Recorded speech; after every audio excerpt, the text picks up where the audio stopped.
Halo teman-teman, apa kabar semuanya? Semoga sehat-sehat ya. Mudah-mudahan masih ingat dengan saya ya, dan juga materi yang sebelumnya sudah kita berikan ya. Masih ingat materi yang sebelumnya? Nah, materi sebelumnya kita sudah membahas tentang karakteristik madu ya. Nah, pada video kali ini kita akan membahas tentang uji fisik kualitas madu. Nah, kenapa kita harus melakukan itu ya? Artinya melakukan uji fisik kualitas madu. Mungkin sedikit saya memberikan pengantar bahwa di lapangan atau di masyarakat ya, kebutuhan madu saat ini, apalagi di masa pandemi yang COVID-19 sekarang ini, banyak sekali orang kemudian mengkonsumsi madu. Nah, tapi dari beberapa data yang kita lihat bahwa produksi madu kita antara produksi dengan permintaan itu masih terjadi gap, artinya kekurangan yang sangat besar, sehingga antara supply dan demand itu tidak seimbang. Nah, adapun pemenuhan terhadap madu impor itu masih juga kurang, dan madu impor biasanya harganya yang cukup mahal atau sangat mahal, sehingga masyarakat daya belinya akan berkurang atau tidak sebanyak dengan madu produk dalam negeri atau lokal. Dari situlah makanya kemudian ya, kita banyak temui fakta di lapangan bahwa banyak madu-madu yang dijual yang tidak memenuhi standar, ya, artinya dengan kualitas yang kurang bagus.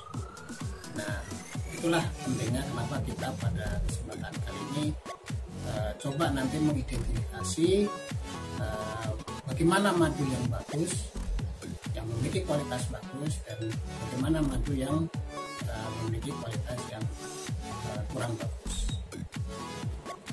Menurutnya kualitas madu ada beberapa bentuk yang dilakukan.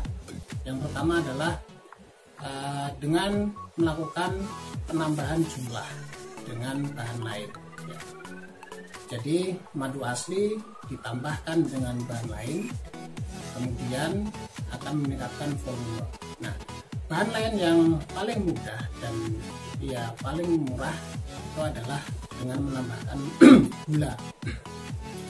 Jadi biasanya madu ditambahkan dengan gula, maka kemudian akan meningkatkan volume, sehingga setelah volumenya meningkat, kemudian madu itu yang sudah dicampur dengan gula itu dijual dengan sistem atau dengan hitungan mili atau gram, sehingga inilah disebut salah satu bentuk pemalsuan ya. Kemudian pemalsuan yang kedua itu adalah pemalsuan 100% bahan lain, artinya di situ tidak ada madu murni sedikit pun. Jadi semua adalah menggunakan bahan-bahan kimia atau ya bahan-bahan lain pendukung, kemudian dia membuat produk yang mirip sekali dengan madu, dan ini juga sudah banyak kita temui di lapangan. Pada faktanya setelah dilakukan pengujian tidak ditemukan unsur sedikit pun madu yang asli. Bahkan kami di Lab NRSA pernah menerima sampel seperti itu ya. Tapi pada umumnya yang demikian itu sangat sedikit. Yang paling banyak tadi yang pertama, yaitu dengan menambahkan bahan lain pada madu asli ya. Nah, ini tergantung berapa penambahannya. Ada yang mungkin 50%, ada yang mungkin sampai 70%, ada yang 30%. Nah, inilah yang kita akan coba nanti pelajari dengan nanti kita praktekkan sampel yang ada. Oke. Nah, sekarang yang menjadi pertanyaan adalah apa kira-kira pengujian yang bisa kita lakukan ya secara fisik. Nah, pada kesempatan kali ini kita akan melakukan 5 pengujian secara fisik ya, untuk mengetahui apakah madu itu masih memiliki kualitas yang bagus ataupun tidak ya. Yang pertama, uji larut. Nah, jadi uji larut ini nanti kita akan melihat ya dengan cara kita tuangkan madu ya ke dalam wadah yang sudah diisi dengan air putih ya. Ketika madu langsung larut dengan air, maka itu diklaim sebagai bahwa madu itu memiliki kualitas yang sudah tidak bagus. Tapi ketika dia kemudian mengendap di bawah, tidak langsung larut dengan air, maka itu dinyatakan kualitas madu itu masih bagus. Kemudian yang kedua, kita sebut dengan uji keruh. Jadi setelah madu tadi kita masukkan ke dalam wadah yang diberi air putih, maka kita aduk ya madu tersebut. Nanti kita lihat apakah air yang dalam wadah itu dia kelihatan keruh atau dia bening ya. Madu yang memiliki kualitas bagus dia akan cenderung lebih keruh dibandingkan dengan madu yang memiliki kualitas yang tidak bagus, dia akan lebih cenderung kelihatan bening. Kenapa kok bisa begitu ya? Karena kita kembali pada materi yang lalu ya, bahwa salah satu karakteristik madu dalam kandungan madu itu pertama di situ selain ada glukosa, di situ ada protein, ada mineral, ada vitamin, kemudian juga ada enzim. Itu yang menyebabkan kemudian madu itu dia tampak lebih keruh ketika kita campur dengan air. Yang ketiga, kita akan melakukan pengujian uji buih ya. Nah, tekniknya hampir sama dengan uji larut dan uji keruh tadi. Jadi kita masukkan sampel madu sekitar 2 sendok ya. Kemudian kita aduk dengan cepat ya ke dalam air tadi.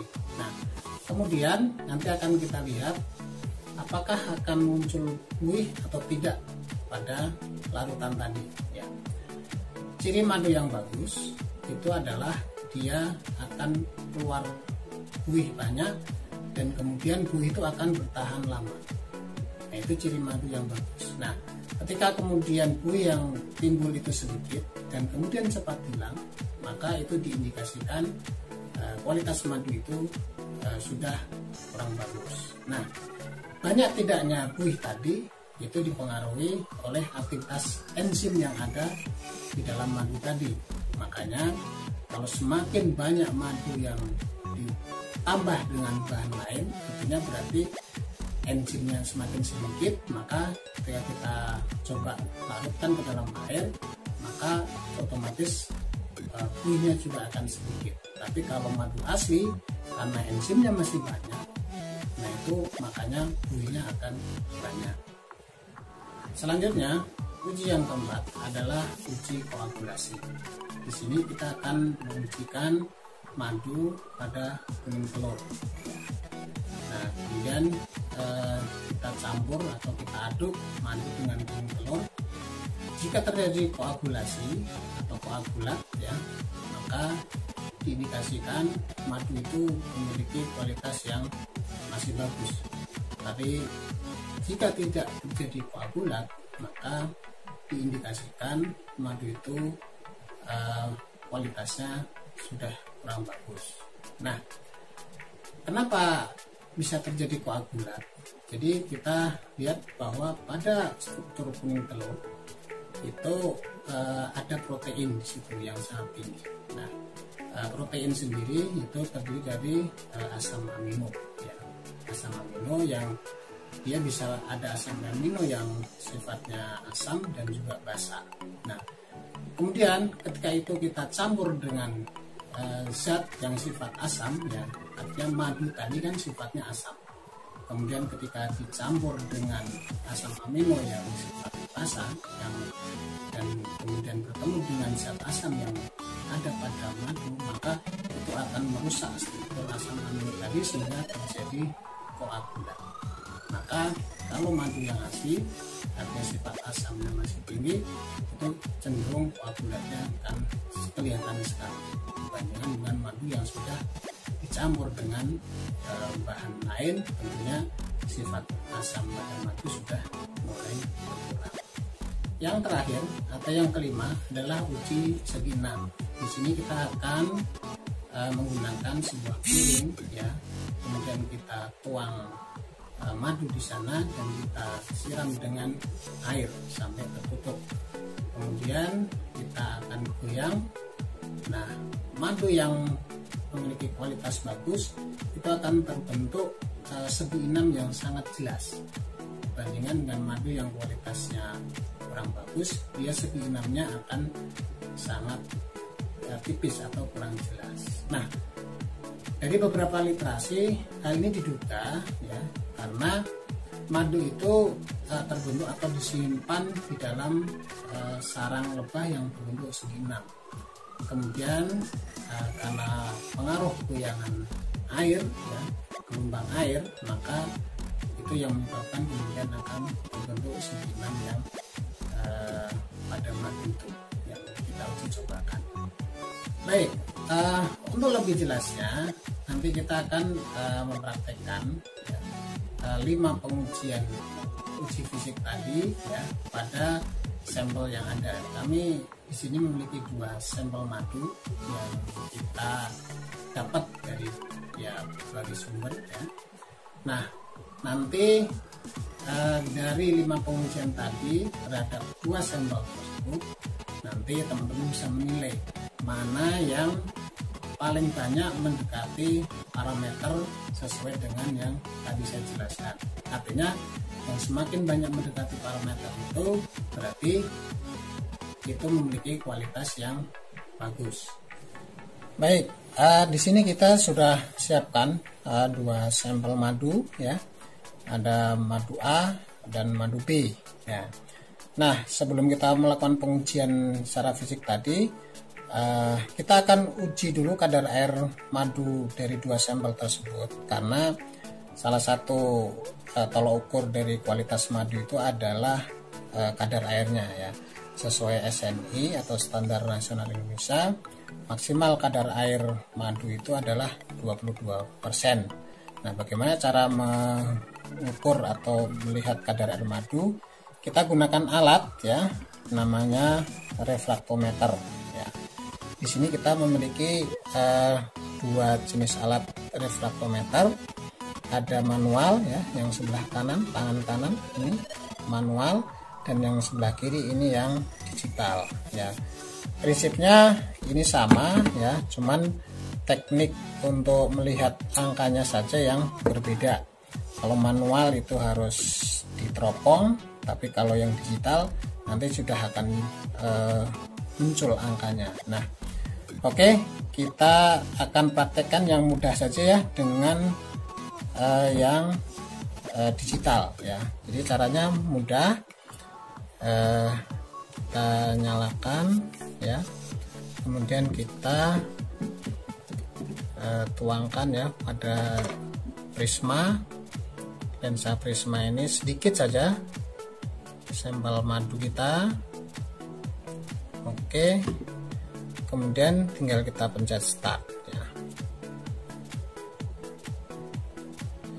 Nah, ini kita bisa lihat ya, tertera di sini hasilnya itu adalah 19,5%. Artinya ini memenuhi syarat sebagai madu yang sesuai standar nasional Indonesia, karena masih di bawah 22% ya untuk sampel A.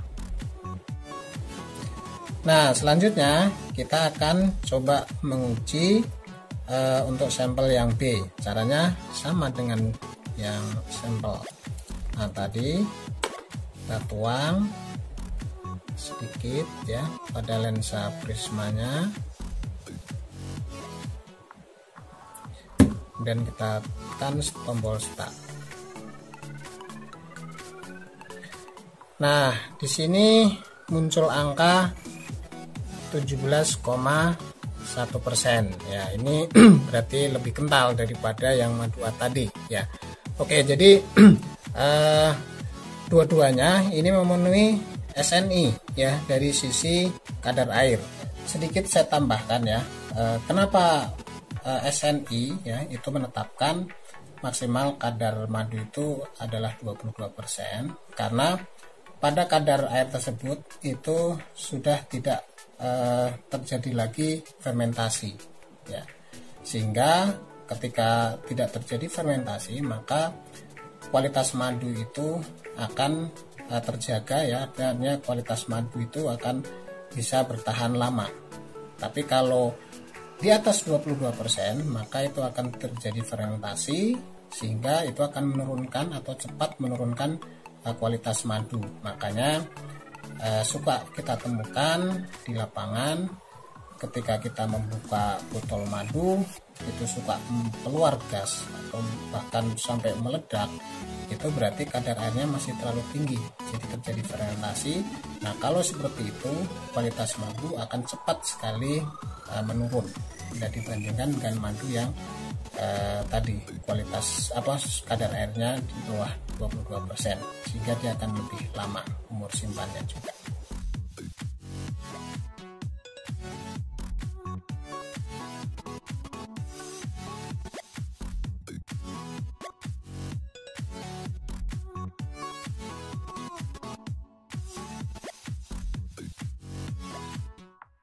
Uji pertama yang kita lakukan adalah uji larut ya. Kita coba akan ambil sampel madu yang pertama sekitar 1 sendok ya.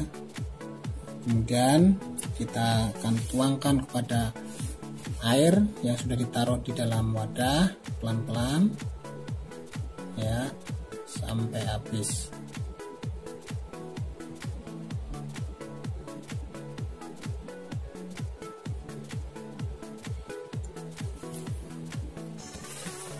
Demikian juga dengan sampel yang kedua, sama, kita ambil kira-kira 1 sendok makan, kita tuang juga dalam wadah yang sudah ada airnya.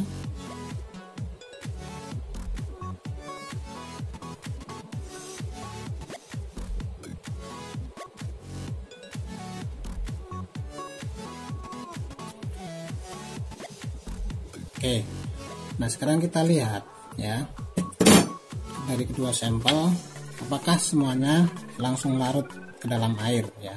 Bila kita amati kedua sampel madunya semuanya mengendap di bawah ya. Karena apa? Karena faktornya pertama tadi kadar airnya ini memenuhi standar semua, artinya di bawah 22%, artinya kekentalan akan mempengaruhi cepat atau tidaknya madu larut ke dalam air ya. Nah, jadi kesimpulannya dua-duanya masih mengendap atau belum larut, tidak langsung larut ke dalam air ketika kita tuang. Nah, selanjutnya kita tambahkan lagi sekitar 1 sendok ya, untuk dilanjutkan kepada pengujian yang kedua, yaitu uji keruh ya. Uji keruh, kita tuangkan dua sampel, ini sendoknya yang tadi.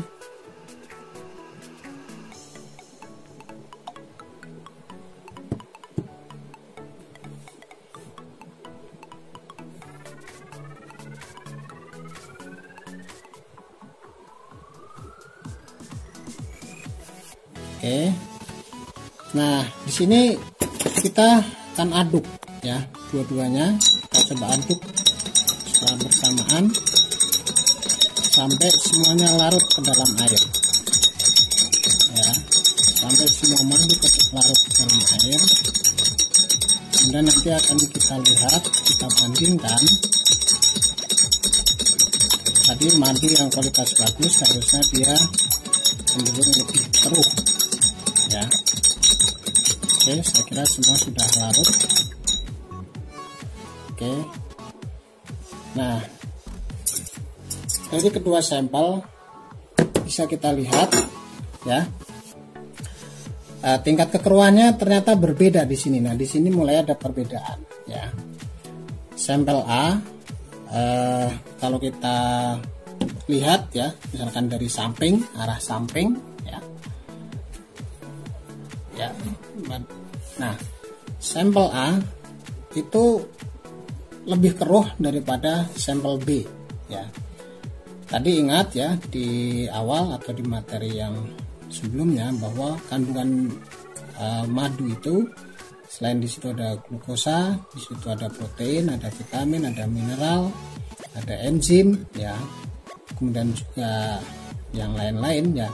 Itulah yang mempengaruhi atau menyebabkan madu itu akan cenderung lebih keruh ya. Nah, kenapa di sampel B ini kok cenderung lebih bening ya atau terang ya? Ya artinya berarti di situ sudah ada kemungkinan penambahan bahan lain ya. Penambahan bahan lain itu bisa gula atau ya bahan pengental ya yang lain yang memang fungsinya adalah untuk meningkatkan volume atau untuk meningkatkan kekentalan madu kan gitu ya. Jadi dari uji keruh ini kita lihat ada perbedaan ya. Jadi yang sampel A itu lebih keruh dan yang sampel B itu lebih bening. Nah, kita bisa lanjutkan lagi untuk memastikan pada uji yang ketiga, yaitu uji buih ya. Nah, pada uji buih ini kita aduk dengan kencang ya, sama-sama dalam waktu yang sama.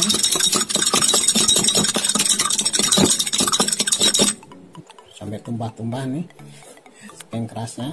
Oke, kita bisa lihat di situ dari kedua sampel ya. Nah, dari kamera ya, di kamera terlihat pada sampel A buihnya muncul ya dan cukup banyak, sedangkan pada sampel B hampir dipastikan tidak ada buih sama sekali ya. Jadi nah, ini tadi di awal sudah disampaikan bahwa madu yang bagus itu ketika kita campur dengan air karena ada reaksi dari salah satunya enzim ya, enzim yang menonjol itu sebenarnya dua, enzim diastase dan invertase pada madu itu akan menimbulkan buih ya, dan buih itu biasanya tidak cepat hilang ya. Sedangkan yang di sampel B itu tadi sudah kita kocok sampai dengan kencang, ternyata tidak muncul buih. Ini menandakan berarti kandungan enzim barangkali yang ada di sampel B itu memang jumlahnya sedikit bila dibandingkan dengan sampel A ya. Artinya ada kemungkinan memang karena sudah ada penambahan bahan lain tadi.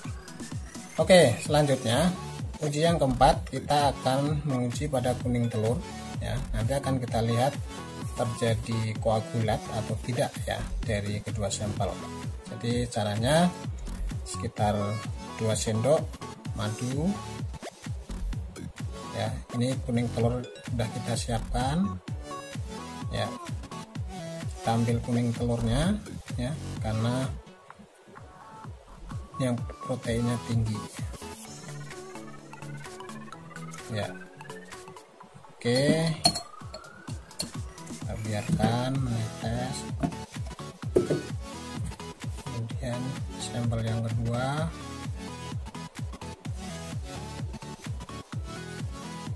sama sekitar 2 sendok ya.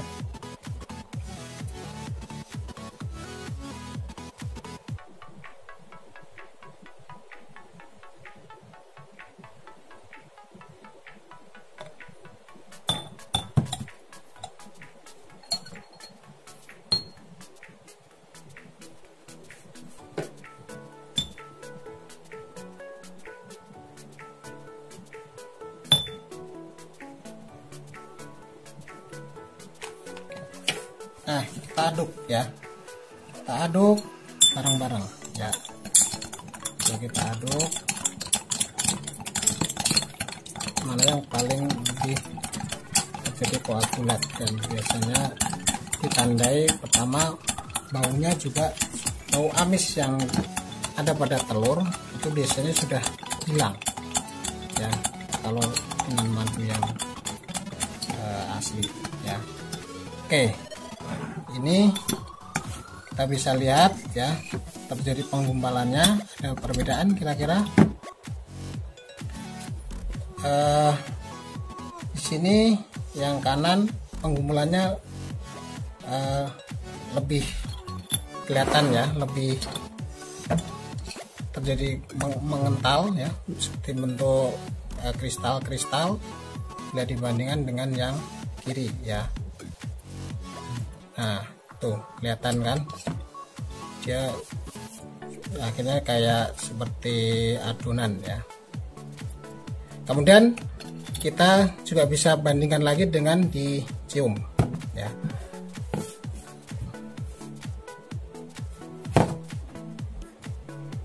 Nah, di sini ada perbedaan.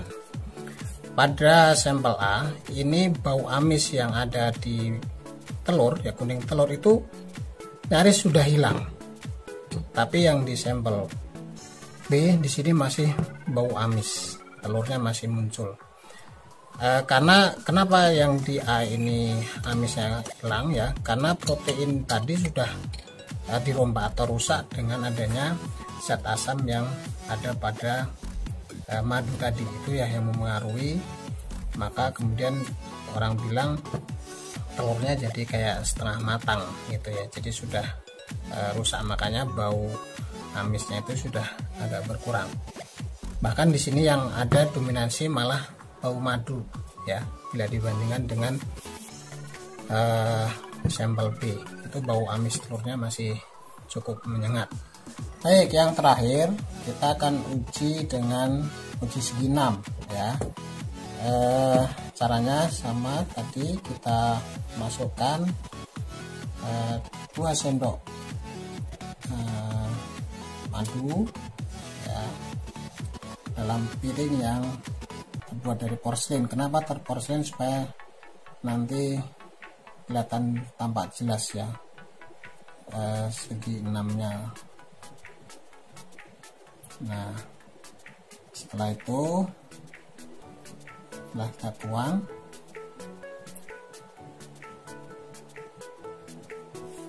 kemudian kita taruh air ya sampai airnya itu sampai penuh, artinya bukan penuh, maksudnya madunya sampai tenggelam ya tenggelam.